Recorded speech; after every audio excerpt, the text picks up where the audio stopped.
Mémoire du duc de Saint-Simon. Introduction. Savoir s'il est permis d'écrire et de lire l'histoire, singulièrement celle de son temps. Juillet 1743. L'histoire a été, dans tous les siècles, une étude si recommandée, qu'on croirait perdre son temps d'en recueillir les suffrages, aussi importants par le poids de leurs auteurs que par leur nombre. Dans l'un et dans l'autre, on ne prétend compter que les catholiques,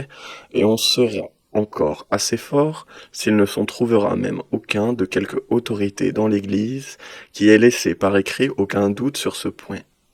Outre les personnages que leur savoir et leur piété ont rendus célèbres, on compte plusieurs saints qui ont écrit des chroniques et des histoires non seulement saintes, mais entièrement profanes, et dont les ouvrages sont révérés de la postérité, à qui ils ont été fort utiles. On nommait par respect les livres historiques de l'écriture, mais si on ose mêler en ce genre le Créateur avec ses créatures, on ne peut aussi se dispenser de reconnaître que, dès que le Saint-Esprit n'a pas dédaigné d'être auteur d'histoires dont tout le tissu appartient en gros à ce monde et serait appelé profane comme toutes les autres histoires du monde, si elle n'avouait pas le Saint-Esprit pour auteur, c'est un préjugé bien décisif qu'il est permis aux chrétiens d'en écrire et d'en lire. Si on objecte que les histoires de ce genre qui ont le Saint-Esprit pour auteur se reportent toutes à des objets plus relevés, et bien que réels et véritables en effet, ne laissent pas d'être des figures de ce qu'il devait arriver, et cachent de grandes merveilles sous ses voiles, il ne laissera pas de demeurer véritable qu'il y en a de grands endroits qui ne sont simplement que des histoires, ce qui autorise toutes les autres que les hommes ont faites depuis et continueront de faire. Mais encore, que dès qu'il a plu à l'esprit saint de voiler et de figurer les plus grandes choses sous des événements en apparence naturels, historiques et en effet arrivés, ce même esprit n'a pas reprouvé l'histoire,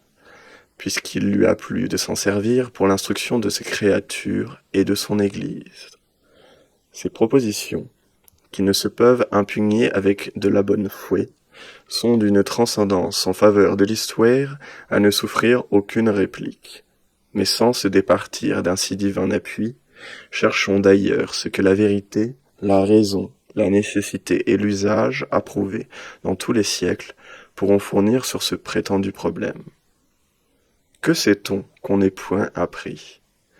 Car il ne s'agit pas ici des prophètes et des dons surnaturels, mais de l'avouée commune que la Providence a marquée à tous les hommes.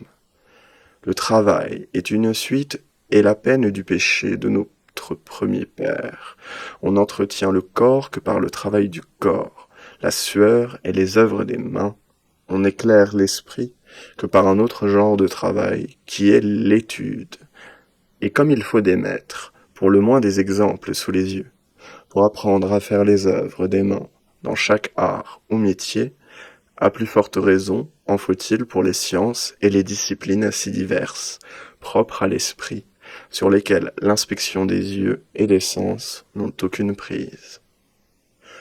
Si ces leçons d'autrui sont nécessaires à l'esprit pour lui apprendre ce qui est de son ressort, il n'y a point de science où il s'en puisse moins passer que pour l'histoire. Encore que, pour les autres disciplines, il soit indispensable d'y avoir au moins quelque introducteur, qu'il est pourtant arrivé à des esprits d'une ouverture extraordinaire d'atteindre eux-mêmes, sans autre secours que celui de ce commencement, à divers degrés, même quelques-uns au plus élevés, des disciplines où ils n'avouaient reçu qu'une assez légère introduction, parce que, avec l'application et la lumière de leur esprit, ils s'étaient guidés de degré en degré pour atteindre plus haut, et, par de premières découvertes, se frayer la route à de nouvelles, à les constater, à les rectifier, et à parvenir ainsi au sommet de la science par eux cultivée, après avoir appris d'autrui les premières règles et les premières notions. C'est que les arts et les sciences ont un enchaînement de règles, des proportions, des gradations qui se suivent nécessairement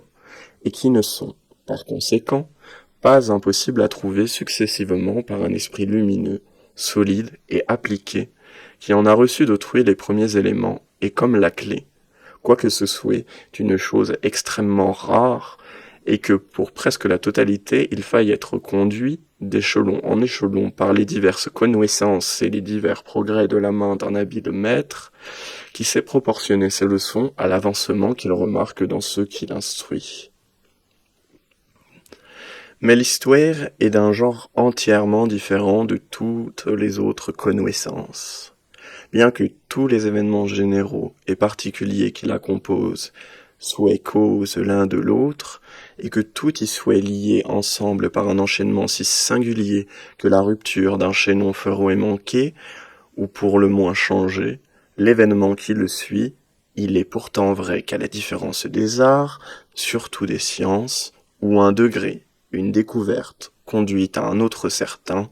à l'exclusion de tout autre, nul événement général ou particulier historique n'annonce nécessairement ce qu'il causera, et fort souvent fera très raisonnablement présumer au contraire. Par conséquent, point de principe ni de clé, point d'élément, de règle ni d'introduction qui,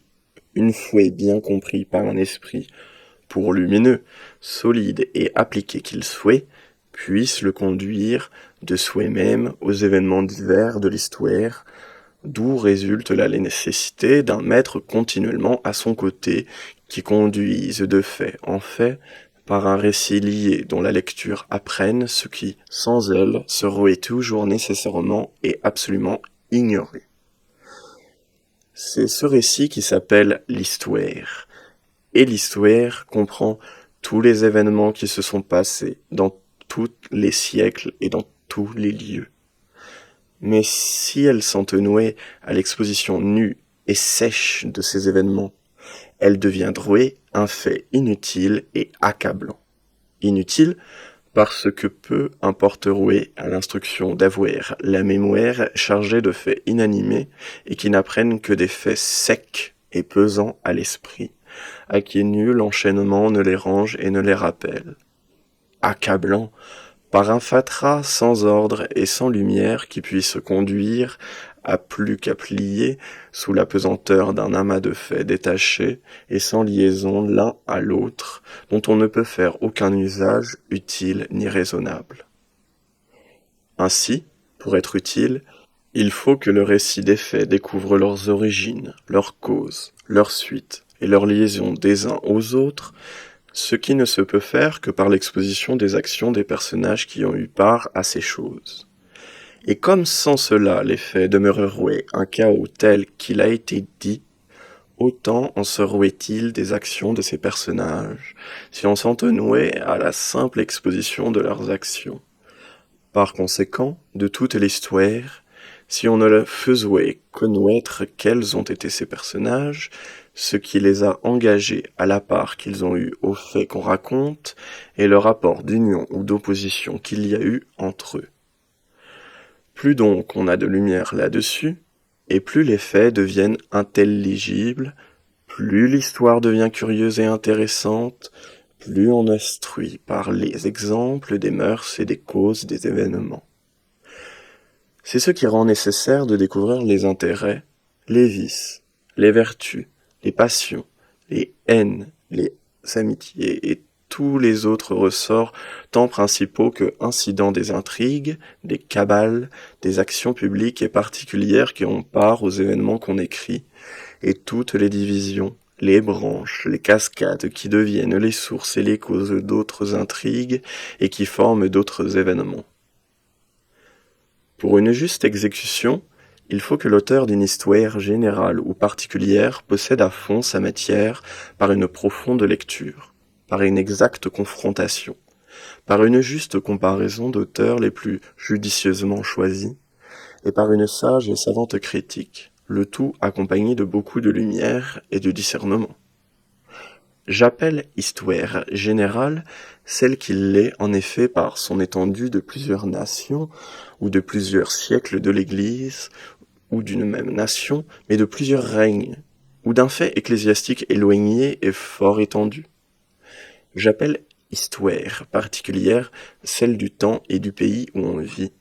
Celle-là, étant moins vaste et se passant sous les yeux de l'auteur, doit être beaucoup plus étendue en détail et en circonstances, et avoir pour but de mettre son lecteur au milieu des acteurs de tout ce qu'il raconte, en sorte qu'il croit moins lire une histoire ou des mémoires qu'être lui-même dans le secret de tout ce qui lui est représenté, et spectateur de tout ce qui est raconté. C'est en ce genre d'écrire que l'exactitude la plus scrupuleuse sur la vérité de chaque chose et de chaque trait doit se garder également de haine et d'affection, de vouloir expliquer ce qu'on a pu découvrir et de prêter des vues, des motifs, des caractères et de grossir ou diminuer, ce qui est également dangereux et facile si l'auteur n'est homme doué, vrai, franc, plein d'honneur et de probité, et fort en garde contre les pièges du sentiment, du goût et de l'imagination, très singulièrement si cet auteur se trouve écrire de sources pour avouer eu part par lui-même ou par ses amis immédiats de qui il aura été instruit aux choses qu'il raconte. Et c'est en ce dernier cas où tout amour-propre, toute inclination, toute aversion et toute espèce d'intérêt doit disparaître devant la plus petite et la moins importante vérité, qui est l'âme et la justification de toute histoire, et qui ne doit jamais, pour quoi que ce puisse être, souffrir la moindre ternissure et être toujours exposée, toute pure et tout entière. Mais un chrétien, et qui veut l'être, peut-il écrire et lire l'histoire? L'effet sec, il est vrai, accable inutilement. Ajoutez-y les actions nues des personnages qui y ont eu part, il ne s'y trouvera pas plus d'instruction, et le chaos n'en sera qu'augmenté sous aucun fruit. Qu'est donc les caractères, les intrigues, les cabales de ces personnages pour entendre les causes et les suites des événements? Il est vrai que sans cela, ils demeureraient inintelligibles, et qu'autant vaudrait-il ignorer ce qui charge sans apprendre, et par conséquent sans instruire. Mais la charité peut-elle s'accommoder du récit de tant de passions et de vices, de la révélation de tant de ressorts criminels, de tant de vues honteuses, et du démasquement de tant de personnes pour qui sans cela on aurait conservé de l'estime, ou dont on aurait ignoré les vices et les défauts? Une innocente ignorance n'est-elle pas préférable à une instruction si éloignée de la charité? Et que peut-on penser de celui qui, non content de celle qu'il a prise par lui-même ou par les autres, la transmet à la postérité, et lui révèle tant de choses de ses frères, ou méprisables, ou souvent criminelles? Voilà, ce me semble, l'objection dans toute sa force. Elle disparaîtrait par la seule citation de ce qui a été dit, au commencement de ce discours, de l'exemple du Saint-Esprit. Mais on s'est proposé de la détruire, même sans s'avantager de l'autorité divine, après laquelle il n'est plus permis de raisonner quand elle a décidé, comme on croit qu'elle l'a fait sur la question qu'on agite. Ne se permettre aucune histoire au-deçà de ce que l'Écriture nous en apprend, c'est se jeter dans les ténèbres palpables d'Égypte. Du côté de la religion, on renonce à savoir ce que c'est que tradition, et renoncer n'implique-t-il pas blasphème? C'est ignorer les dogmes et la discipline, en ignorant les conciles œcuméniques qui ont défini les dogmes et établi la discipline, et mettre sur la même ligne les saints défenseurs de la foi, les uns par leur lumière et leurs travaux, les autres par leur courage et leur martyrs, et les hérésiarques et les persécuteurs. C'est se priver de l'admirable spectacle des premiers siècles de l'Église, et l'édification de ses colonnes, de l'instruction de ses premiers docteurs, de la sainte horreur de la première vie ascétique et solitaire, de la merveille de cette économie qui a établi, étendu et fait triompher l'Église au milieu des contradictions et des persécutions de toutes les sortes, de peur de voir en même temps la scélératesse, la cruauté et les crimes des hérésiarques et de leurs principaux appuis, l'ambition, les vices et les barbaries des évêques et de ceux des plus grands sièges, et de là jusqu'à nous, ce qui s'est passé de mémorable dans l'Église pour le dogme, sur les dernières hérésies, sur la discipline et le culte, et de peur de voir le désordre et l'ignorance, l'avarice et l'ambition de tant et tant des plus principaux membres du clergé. Ce qui résulte de cette ignorance est plus aisé à penser qu'à représenter. Tout en est palpable et saute de souhait même aux yeux. Si donc il ne paraît pas sensé de ne vouloir pas être instruit de ces choses qui intéressent si fort un chrétien comme chrétien, comment le pourra-t-on être indépendamment de l'histoire profane qui a une liaison si intime et si nécessaire avec celle de l'Église qu'elles ne peuvent, pour être entendues, être séparées l'une de l'autre? C'est un mélange et un enchaînement qui, pour une cause ou pour une autre, se perpétue de siècle en siècle jusqu'au nôtre, et qui rend impossible la connaissance d'aucune partie de l'une sans acquérir en même temps celle de l'autre qui lui répond pour le temps. Si donc un chrétien, à qui tout ce qui appartient à la religion est cher à proportion de son attachement pour elle, ne peut être indifférent sur les divers événements qui ont agité l'Église dans tous les temps, il ne peut aussi éviter de s'instruire en parallèle de toute l'histoire profane qui y a si indispensable et un si continuel rapport. Mais mettant même à part ce rapport, puisqu'en effet il se trouve de longs morceaux d'histoire qui n'en ont point avec celle de l'Église, pourrait-on sans honte se faire un scrupule de savoir ce qu'a été la Grèce, ce qu'ont été les Romains, l'histoire de ces fameuses républiques et de leurs personnages principaux?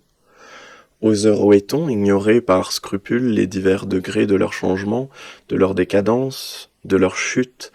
ceux de l'élévation des États qui se sont formés de leurs débris, l'origine et la fondation des monarchies de notre Europe, et de celle des Sarrasins, puis des Turcs, enfin la succession des siècles et des règnes, et leurs événements principaux jusqu'à nous? Voilà en gros pour l'histoire générale. Venons maintenant à ce qui regarde celle du temps et du pays où l'on vit. Si l'on convient que le scrupule qui retiendrait dans l'entière ignorance de l'histoire générale serait la plus grossière ineptie, et qui jetterait dans les inconvénients les plus honteux et les plus lourds, il sera difficile de se persuader qu'aucun scrupule doive ou puisse admettre l'ignorance de l'histoire particulière du temps et du pays où on vit, qui est bien plus intéressante que la générale et qui touche bien autrement l'instruction de notre conduite et de nos mœurs. J'entends le scrupuleux répondre que l'éloignement des temps et des lieux affranchit la charité, en quelque sorte sur les vices des personnages étrangers, reculés, dont on ne connaît ni les personnes ni les races, et à qui il n'est plus d'hommes qui puissent prendre quelque part, bien différents de ceux que notre pays et de notre âge, que nous connaissons tous par leur nom, par leur conduite, par leur famille, par leurs amis, pour qui on a pu conserver de l'estime, qui même en ont pu mériter par quelques endroits, et pour qui on fait souvent plus que la perdre par la levée du rideau qui les couvrait. L'objection n'est pas différente de celle qui a été déjà présentée. Les raisons qui la détruisent ne seront pas différentes aussi des premières dont on s'est servi. Mais pour couper court, ne craignons point le sarcasme, et un sarcasme que j'ai vu très littéralement et très exactement réalisé par des personnes dont le nom et le rang distingués sont parfaitement connus. Ce ne tuait pas scrupule, mais ignorance d'éducation, puis de négligence et d'abandon au tourbillon du jeu et des plaisirs, au milieu même de la cour. D'où que vienne cette ignorance, sa grossièreté est la même. Revenons à son effet. Quelle surprise de s'entendre demander qui est toué, ce monseigneur qu'on a ouï nommer et dire qu'il est toué mort à Meudon? Qui est toué le père du roi? Par où et comment le roi et le roi d'Espagne sont-ils parents? Qu'est-ce que c'est toué que monsieur et madame la duchesse de Berry? De qui feu monsieur le duc d'Orléans, régent et où est-il fils? Quand on en est là, on peut juger si les notions remontent plus haut où descendent aux personnages et aux actions du règne qui ne fait que de passer, et quel abîme de ténèbres sur ce qui précède. Voilà néanmoins l'effet de l'ignorance d'éducation et de tourbillon qu'il est aisé de réparer par de la conversation et de la lecture, mais qui, fondé sur le scrupule, ne se peut plus guérir. Il est si imbécile, il blesse tellement le bon sens et la raison naturelle que la démonstration de l'erreur de cette idée se fait tellement de soi-même et d'une façon si rapide à la simple exposition qu'elle efface tout ce qui s'y peut répondre et tarit tout ce qu'on aurait à opposer. En effet, on est obligé d'ignorer les Guises, les rouets et la cour de leur temps, de peur d'apprendre leurs horreurs et leurs crimes, les Richelieu et les Mazarin pour ignorer les mouvements que leurs ambitions a causés et les vices et les défauts qui se sont déployés dans les cabales et les intrigues de leur temps. Se taira-t-on, monsieur le prince, pour éviter ces révoltes et leurs accompagnements? Monsieur de Turenne et ses proches pour ne pas voir les plus insignes perfidies les plus immensément récompensées? Et vivant parmi la postérité de ce qui a figuré dans ces temps dont je parle, s'exposera-t-on avec le moindre sens à ignorer d'où ils viennent, d'où leur fortune, quels ils sont, et aux grossiers et continuels inconvénients qui en résultent? N'aura-t-on nulle idée de madame de Montespan et de ses funestes suites, de peur de savoir les péchés de leur révélation? N'en aura-t-on point aucune de madame de Maintenon et du prodige de son règne, de peur des infamies de ses premiers temps, de l'ignominie et des malheurs de sa grandeur, des maux qui en ont inondé la France? Il en est de même des personnages qui ont figuré sous ce long règne, et de ces fertiles événements dont le long gouvernement a changé toute l'ancienne face du royaume. Demeurera-t-on, par obligation de conscience, sans oser s'instruire des causes d'une si funeste mutation, dans le scrupule d'y découvrir l'intérêt et les ressorts de ces grands ministres qui, sortis de la boue, se sont faits les seuls existants et ont renversé toute chose? Enfin,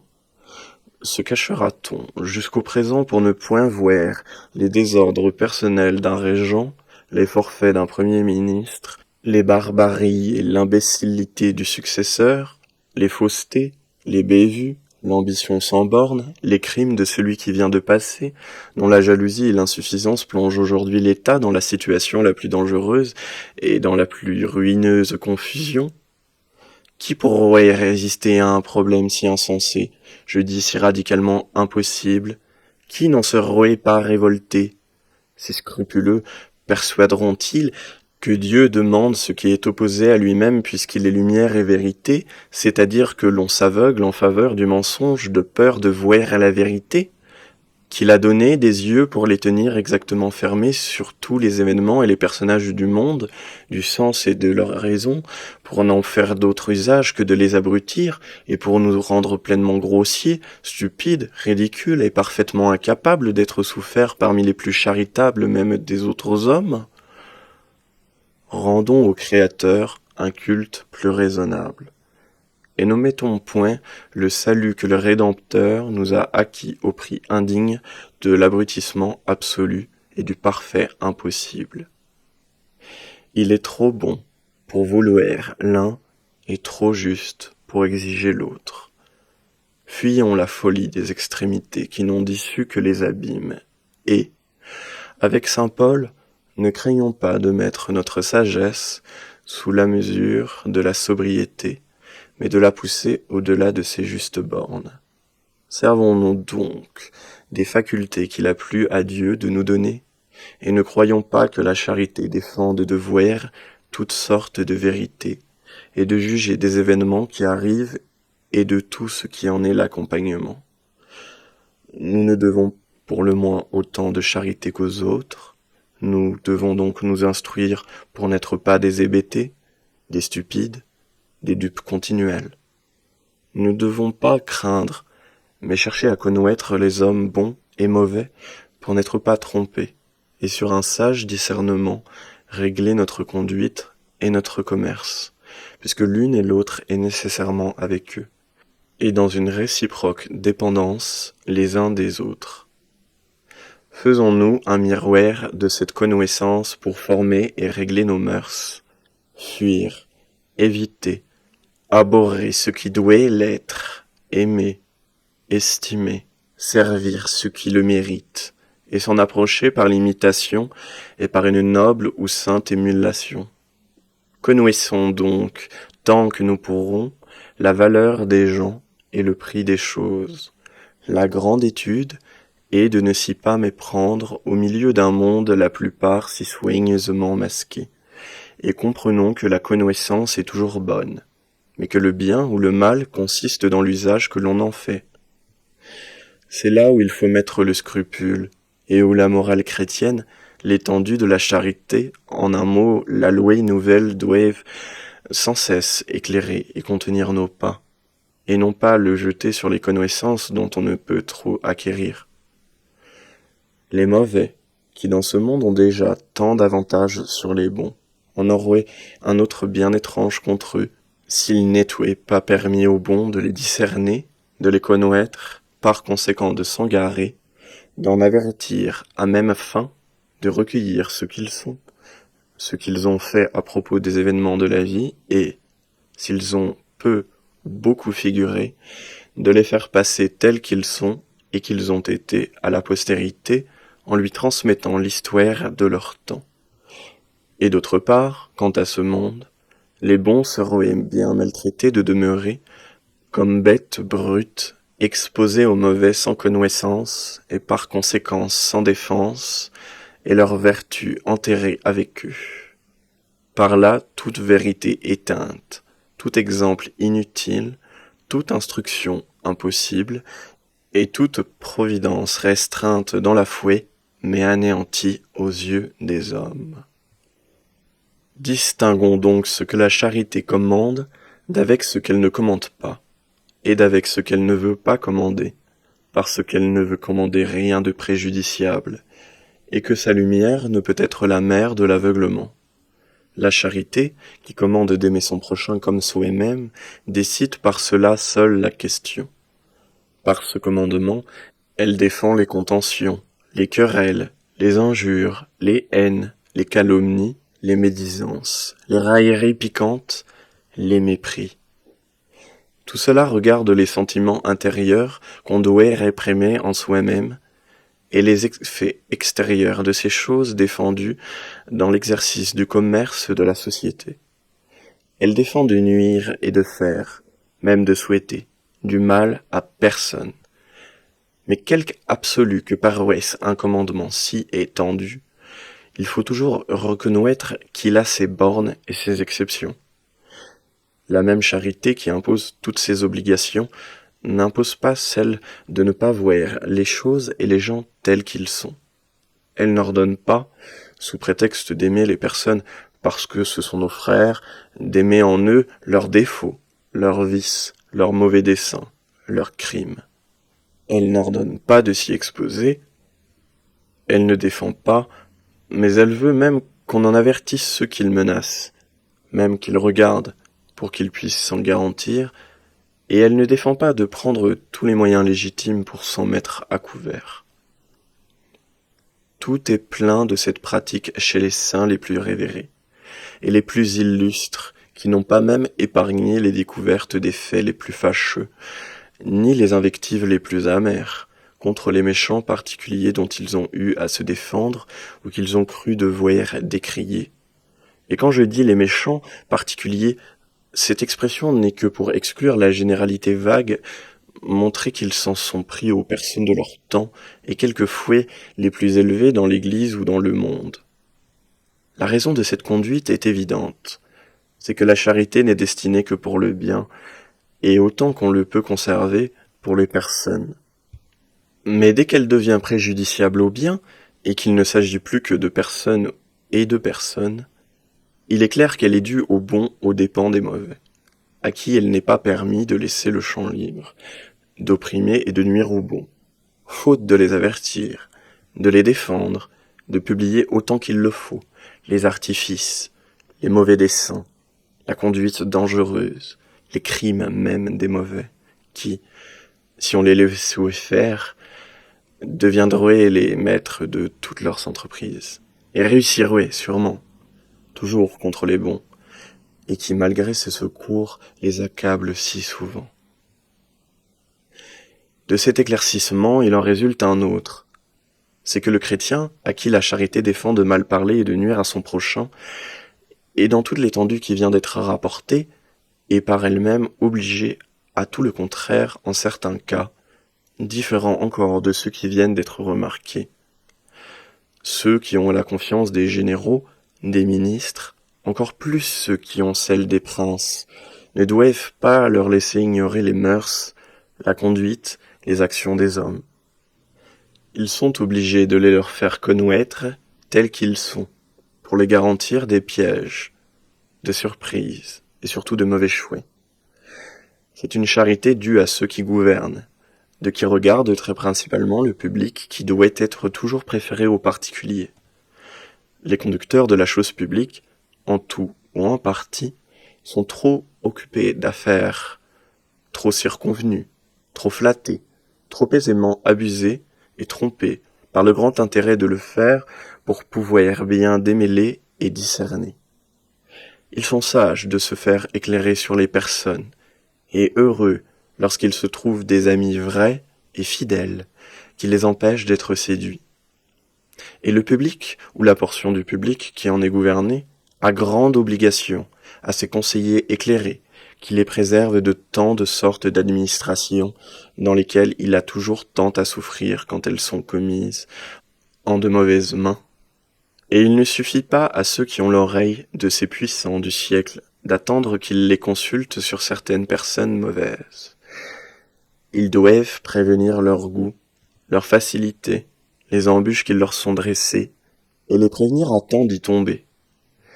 Ils se doivent estimer, placer pour cela dans la confiance de ces maîtres du siècle. Et ceux-là même qui ont celle de ses favoris à portée de tout dire ne doivent pas négliger de les éclairer, et de se rendre ainsi utiles à la société. Il en est de même envers les proches et les amis. S'il est évident, comme on vient de le montrer, que la charité permet de se défendre et d'attaquer même les méchants, si elle veut que les bons soient avertis et soutenus, si elle exige que ceux qui sont établis en des administrations publiques soient éclairés sans ménagement sur les personnes et sur les choses, quoique toutes ces démarches ne se puissent faire sans nuire d'une façon très directe et très radicale à la réputation et à la fortune, à plus forte raison, la charité ne défend pas d'écrire, et par conséquent de lire, les histoires générales et particulières. Outre les raisons qui ont ouvert ce discours, et après lesquelles on pourrait n'en pas alléguer d'autres, il en faut donner de nouvelles qui achèvent de lever tout scrupule là-dessus. Je laisse les histoires générales pour me borner aux particulières de son pays et de son temps. Parce que, si j'achève de démontrer que ces dernières sont licites, la même preuve servira encore plus fortement pour les histoires générales. Mais il faut se souvenir des conditions qui ont été proposées pour écrire. Écrire l'histoire de son pays et de son temps, c'est repasser dans son esprit avec beaucoup de réflexion tout ce qu'on a vu, manié ou su d'original, sans reproche, qui s'est passé sur le théâtre du monde, et les diverses machines, souvent les riens apparents, qui ont mu les ressorts des événements, qui ont eu le plus de suite et qui en ont enfanté d'autres. C'est se montrer à soi-même, pied à pied, le néant du monde,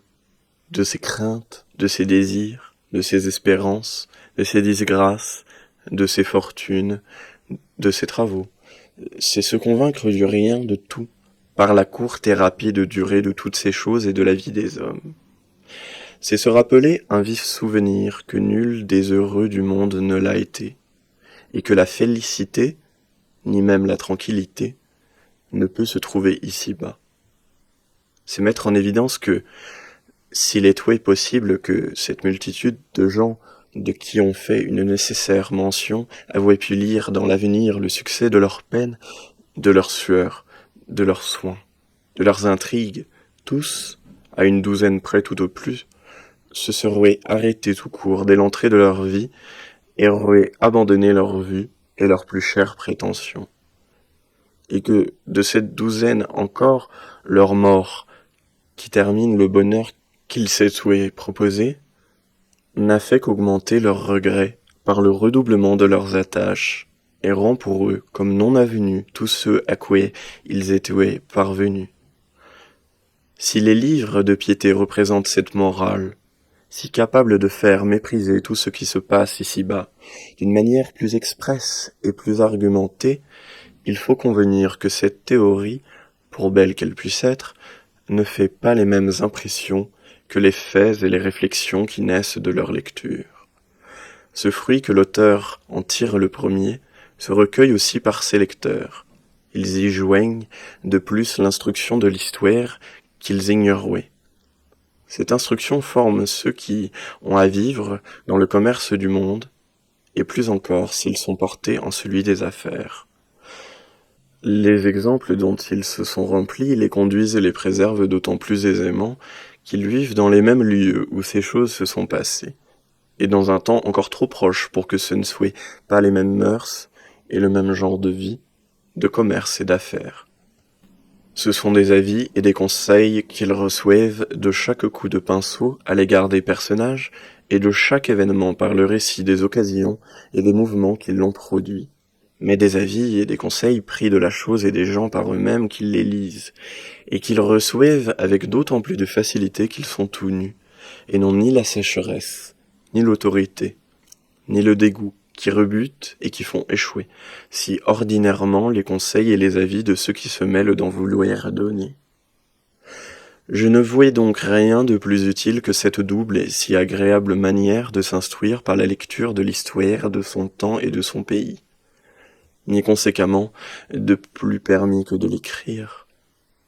Et dans quelle ignorance profonde ne serait-on pas, dans quelles ténèbres, sur l'instruction et sur la conduite de la vie, si on n'avouait pas ces histoires.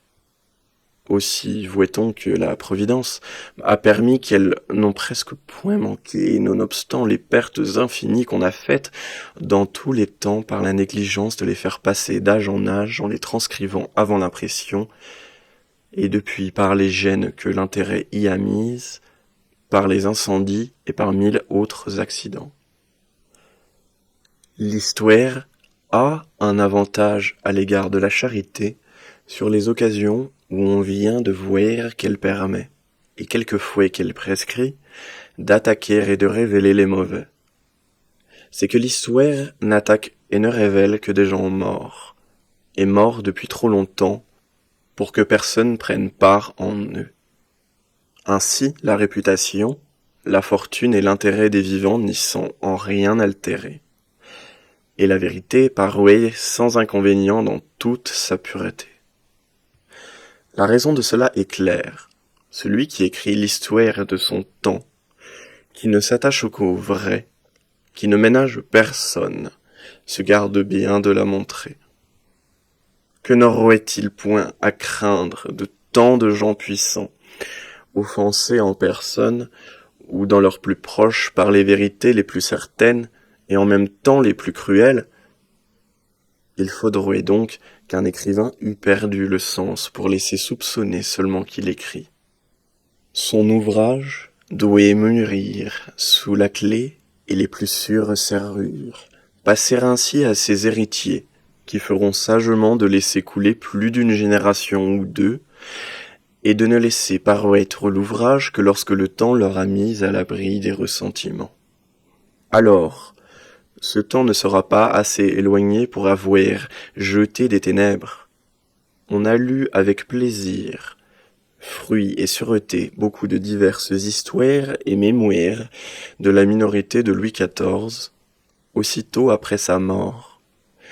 Et il en est de même d'âge en âge. Qui est-ce qui se soucie maintenant des personnages qui y sont dépeints et qui prend part aujourd'hui aux actions et aux manèges qui y sont racontés? Rien n'y blesse donc plus la charité, mais tout y instruit et répand une lumière qui éclaire tous ceux qui les lisent. s'étendre davantage sur ces vérités, se ruer d'exercer vainement à prouver qu'il est jour quand le soleil luit. On espère du moins qu'on aura levé tous les scrupules.